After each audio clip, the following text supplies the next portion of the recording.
ଏବେ ପ୍ରାୟ ଲୋକଙ୍କର କଟି ଯାଉଛି ରାସନ କାର୍ଡ଼। ଏହାର କାରଣ ହେଉଛନ୍ତି ସରକାର। ଚାଲନ୍ତୁ ଜାଣିବା କାହିଁକି କଟୁଛି ରାସନ କାର୍ଡ଼ ଓ କାହାର କାହାର କଟୁଛି ଓ ଆପଣଙ୍କର କଟିବ କି ନାହିଁ। ଏବେ ଚାଲନ୍ତୁ ଜାଣିନେବା। ଲୋକଙ୍କର ରାସନ କାର୍ଡ଼ କଟିବାର ମୂଳ କାରଣ ହେଉଛି ଯେଉଁ ରାସନ କାର୍ଡ଼ଟି ସେମାନେ ବ୍ୟବହାର କରୁଛନ୍ତି ସେହି ରାସନ କାର୍ଡ଼ ବ୍ୟବହାର କରିବା ପାଇଁ ତାଙ୍କର ଯୋଗ୍ୟତା ହିଁ ନାହିଁ, ଅର୍ଥାତ୍ ତାଙ୍କର ମୁଣ୍ଡ ପିଛା ଆୟ ଦରକାରଠୁ ଅଧିକ ହୋଇଛି। ତେଣୁକରି ସରକାର କେତେଗୁଡ଼ିଏ ସର୍ଭେ କରିଛନ୍ତି ଯେଉଁଥିପାଇଁ ତାଙ୍କର ରାସନ କାର୍ଡ଼ କଟିଯାଉଅଛି, ଯାହାଫଳରେ ବର୍ତ୍ତମାନ ପର୍ଯ୍ୟନ୍ତ 10 ଲକ୍ଷ ଲୋକଙ୍କର ରାସନ କାର୍ଡ଼ ବିହାରରେ କଟି ସାରିଲାଣି।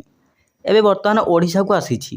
ତାହେଲେ ଚାଲନ୍ତୁ ଜାଣିବା ଆପଣଙ୍କ ରାସନ କାର୍ଡ଼ ରହିବ କି କଟିଯିବ। କିନ୍ତୁ ଭିଡ଼ିଓରେ ଆଗକୁ ବଢ଼ିବା ପୂର୍ବରୁ ଯଦି ଆପଣମାନେ ଆମ ଚ୍ୟାନେଲକୁ ନୂଆ କରି ଆସିଛନ୍ତି ତାହେଲେ ଲାଇକ୍ ଏବଂ ସବସ୍କ୍ରାଇବ୍ କରିବା ପାଇଁ ଜମା ବି ଭୁଲିବେ ନାହିଁ। ଯଦି ଆପଣ ମଧ୍ୟ ପ୍ରଧାନମନ୍ତ୍ରୀ ଗରିବ କଲ୍ୟାଣ ଯୋଜନାର ହିତାଧିକାରୀ, ତେବେ ଏହି ଖବର ଆପଣଙ୍କ ପାଇଁ ଗୁରୁତ୍ୱପୂର୍ଣ୍ଣ ହୋଇପାରେ। କାରଣ ବିଭାଗ ପକ୍ଷରୁ ଏପରି ରାସନ କାର୍ଡ଼ଧାରୀଙ୍କ ଡାଟା ପ୍ରସ୍ତୁତ ଏବେ ବ୍ୟାଙ୍କ କରୁଛି, ଯିଏ ପ୍ରକୃତରେ ମାଗଣା ରାସନ ପାଇବା ପାଇଁ ଯୋଗ୍ୟ କି ନୁହଁ ତାକୁ ହିଁ କେବଳ କାର୍ଡ଼ଟି ମିଳିବ। ବିଭାଗ ଗତ 5 ବର୍ଷ ମଧ୍ୟରେ କୋଟି କୋଟି ଅଯୋଗ୍ୟ ହିତାଧିକାରୀଙ୍କ ତଥ୍ୟ ପ୍ରସ୍ତୁତ କରିଛି। ବର୍ତ୍ତମାନ ବିଭାଗ ଏଭଳି କାର୍ଡ଼କୁ ଅବୈଧ କରିବାକୁ ଯୋଜନା କରୁଅଛି।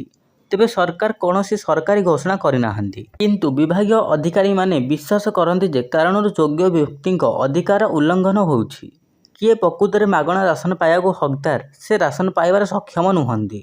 ତେଣୁ ଏକ ତାଲିକା ପ୍ରସ୍ତୁତ କରିବା ପରେ ନକଲି ରାସନ କାର୍ଡ଼ଧାରୀଙ୍କ ବିରୋଧରେ କାର୍ଯ୍ୟାନୁଷ୍ଠାନ ଗ୍ରହଣ କରାଯିବ। ଗତ ବର୍ଷ ରାଜ୍ୟ ବଣ୍ଟନ ମନ୍ତ୍ରୀ ସବଧି ନିରଞ୍ଜନ ଜ୍ୟୋତି ସଂସଦରେ ଏକ ବଡ଼ ବିବୃତ୍ତି ଦେଇଛନ୍ତି, ଯେଉଁଥିରେ ସେ କହିଥିଲେ ଯେ 2017ରୁ 2021 ମଧ୍ୟରେ ଗତ 5 ବର୍ଷ ମଧ୍ୟରେ ସମଗ୍ର ଦେଶର 2,41 ଲକ୍ଷ ନକଲ ଅଯୋଗ୍ୟ ଏବଂ ନକଲି ରାସନ କାର୍ଡ଼ ବାତିଲ କରାଯାଇଅଛି। ସେ ଏହା ମଧ୍ୟ କହିଛନ୍ତି ଯେ କେବଳ ବିହାର ରାଜ୍ୟରେ 7 ଲକ୍ଷରୁ 10 ଲକ୍ଷ ରାସନ କାର୍ଡ଼ ବାତିଲ କରାଯାଇଅଛି।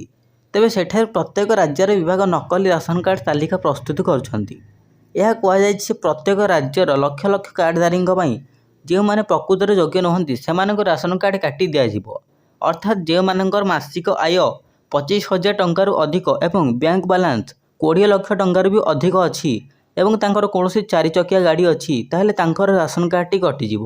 କ'ଣ ଆପଣଙ୍କର ଏହି ସବୁ ନାହିଁ ତ? ପ୍ରକୃତରେ ମାଗଣା ରାସନ ବଣ୍ଟନ ବ୍ୟବହାର ଲାଭ ପାଇବା ପାଇଁ ସରକାର କିଛିଟା ଆବଶ୍ୟକ ସ୍ଥିତି ଯୋଜନା ଆରମ୍ଭ କରିଛନ୍ତି।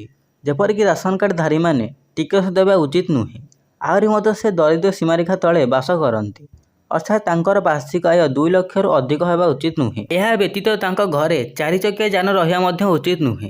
କିନ୍ତୁ ୟୁପି ସମୟରେ ଦେଶର ପ୍ରତ୍ୟେକ ରାଜ୍ୟରେ ଅନେକ କାର୍ଡ଼ଧାରୀଙ୍କ ପାଖରେ 4 ଚକିଆ ଯାନ ଅଛି, ଯେଉଁମାନେ ସରକାରଙ୍କ ଠାରୁ ମାଗଣା ରାସନ ପାଇବା ପାଇଁ କାରରେ ଯାଆନ୍ତି।